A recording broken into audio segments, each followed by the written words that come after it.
वैसा ना जिसमें फिटिंग हो रही हो, स्विच लगाओ, बल्ब लगाओ, अंदर जाओ, स्विच ऑन करो, लाइट जलाओ, प्रकाश हो जाए। यो भी मंदिर से, शरीर मंदिर से। प्रकाश की बात आप लोगों ने सुन ली कि प्रकाश कोई चीज़ होती है। दुनिया में 4 प्रकार के प्रकाश है, तुम्हें पता ही नहीं है। मेरा नाम का है कोई मेरा, खैर मैं तो सत्संग करना करूँगा। ये बात सुन लेते हो आप लोग? कभी भूले से नाम का सुमरण भी नहीं करा, जाप भी नहीं करा, तुमने बैठ के 2 मिनट बैठा भी नहीं। किस तरह देख लेगा तो प्रकाश? तू कहता है मैंने 20 साल हो गए, 20 साल में नाम भी भूल मेरा नाम क्या होता है?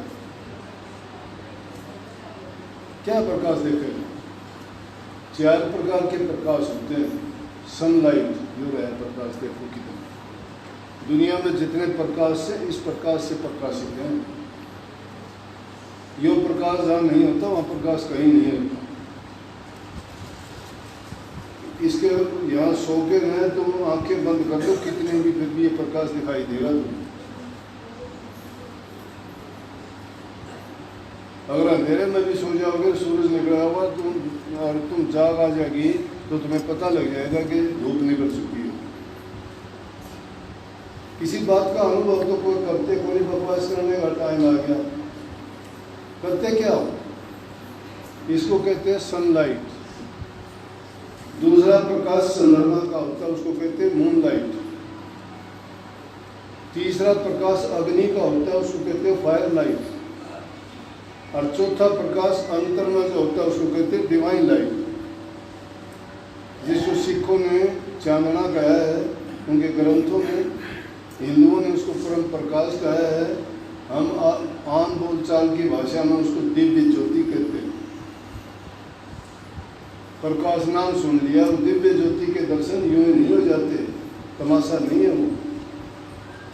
उसके लिए इंसान ने अपना खान पान, रहन सहन, संगति और उसके संयम और फिर लगातार सत्य नाम का सुमन, ध्यान और भजन नित्य प्रति जो करता है, उसको कहीं जाके पता नहीं कितने साल लग जाते हैं। योगी लोग और संत लोग एक दिन में नहीं बन जाते कोई।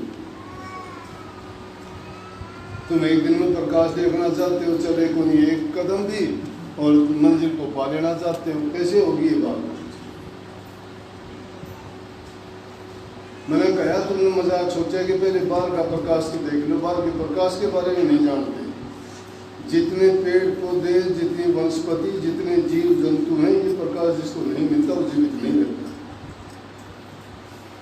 सब इस प्रकाश से जीवित हैं।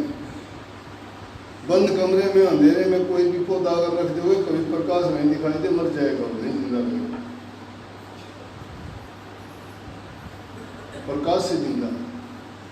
हमारे अंदर जो प्रकाश है वो दिव्य ज्योति है, परम प्रकाश है वो, डिवाइन लाइट तो बोलते हैं अंग्रेज लोग उसको, आत्म ज्ञान, आत्म शक्ति, आत्म ज्योति। और वो आत्म ज्योति का सीधा संबंध परम ज्योति से है। परम ज्योति परमात्मा को कहते हैं, संतों ने उसको शब्द का नाम दिया है। वो कहीं यूं कोनी के किसी पंसारी की दुकान पर और पुड़िया बांध के पकड़ा दिया। उसके लिए इंसान का पहली चीज चरित्र अच्छा होना चाहिए, ब्रह्मचर्य का पालन करने वाला, बहुत ऊंचा चरित्र।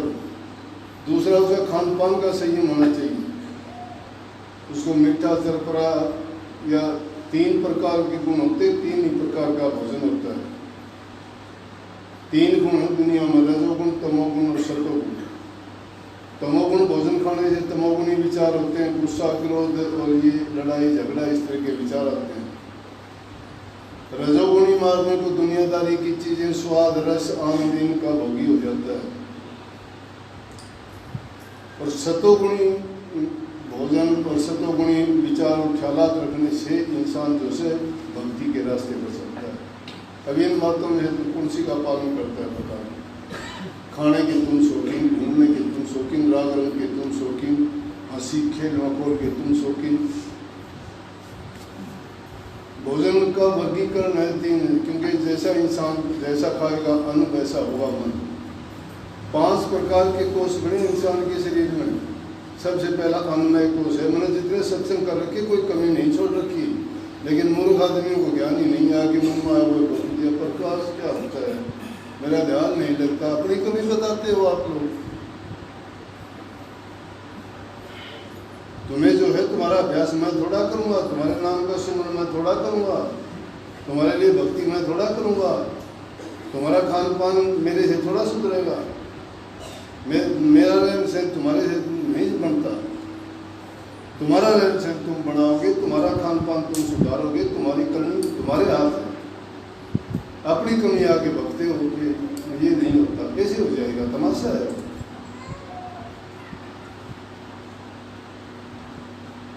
उसके लिए उच्च चरित्र खान पान का सही है। सात्विक भोजन बहुत हल्का फुल्का, हरी सब्जी, दाल रोटी, घी मक्खन मलाई खाते हो, दूध दही खाते हो, टट के जो मन में आता है, नून मिर्च मसाले जितनी चीज़ें सब खाते हो। सात्विक भोजन होगा, इंसान के तमोगुणी विचार जाते रहेंगे। फिर उसके बाद सही आदमी की संगत भी अच्छी होनी चाहिए। अच्छे इंसानों के साथ बैठना, महापुरुषों के साथ बैठना, जहाँ गुरु का गुणगान होता हो, प्रभु का गुणगान होता हो, भक्ति की बातें चलती हों, राम नाम की महिमा जहाँ गाई जाती हो, उन लोगों के पास बैठते तो तुम ऐसे लोगों में जिनकी बात और ही तरह की होती है, उन बातों का असर तुम्हारे दिमाग पर 24 घंटे रहता है। राम के नाम का असर रहना चाहिए ना। कबीर साहब कहते हैं, कहूँ सो नाम सुनो सो सुनो, खाऊँ पीऊँ सो पूजा, गिरे उजाड़ एक संधातु भाव मिटाऊँ पूजा, जहाँ जहाँ जाऊँ सो परिक्रमा, जो करूँ सो सेवा, जो सोऊँ सो करूँ दंडवत पूजूँ और न देवा।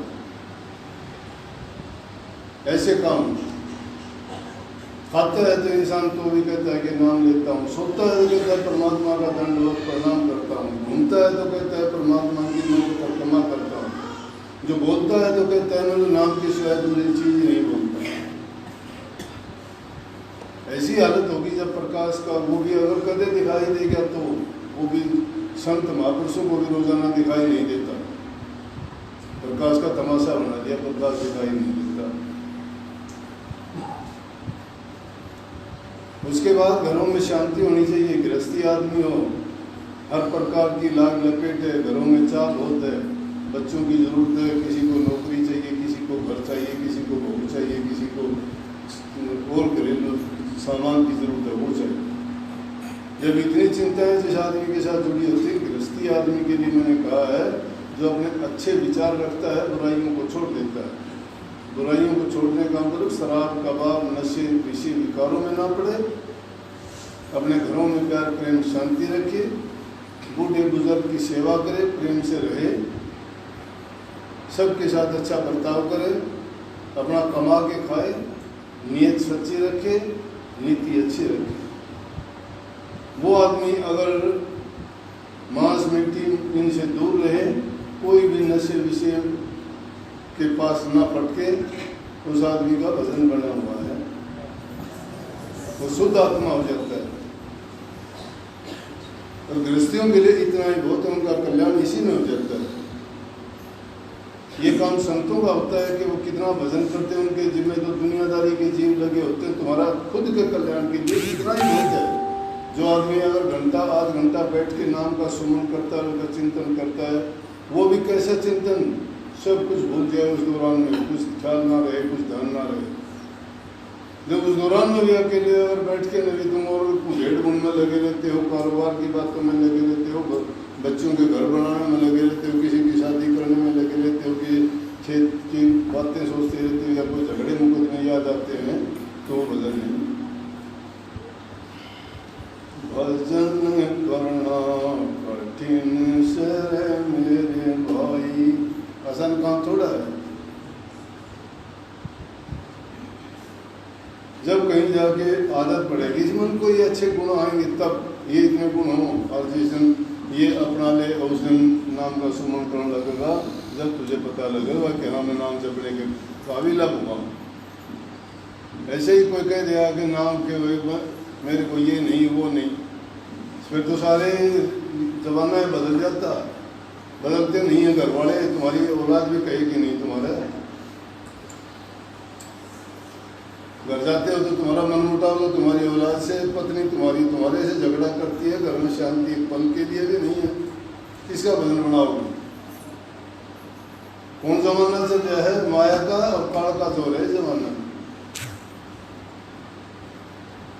माँ बाप को बच्चे आंख दिखाते हैं, बच्चे 12-12 बजे तक घर नहीं बढ़ते, तुम्हें पता नहीं होता कि तुम्हारा बच्चा कहाँ है। बोलते हो पूछते हो तो ये नहीं, उन्हें सोने का उठने का टाइम का नहीं पता आपको, तो काम क्या करते हैं? इन हालात में भजन कैसे करना? गलत तो नहीं कह दिया मैंने? बोल दो आज जमाने की ये चाल है कि नहीं? यहाँ पे ये हालात नहीं गुजर रहे हो तो बता दो, उन्हें झूठा बता दो, जो मेरी गलती हो गई मान लूंगा भैया उन्होंने गलत कह दिया। पहले तो बच्चों को माँ बाप आगे करके चलते थे, बच्चे पीछे पीछे चलते थे, और बच्चे आगे होके चलते हैं, माँ बाप उनके पीछे चलते हैं, डोरी उनके हाथ में है। तो भाई अपने आचार विचार जो ठीक रखता है, घरों में प्यार प्रेम शांति रखता है, बुराइयों से जो बचा हुआ है उसका बहुत अच्छा आशीर्वाद से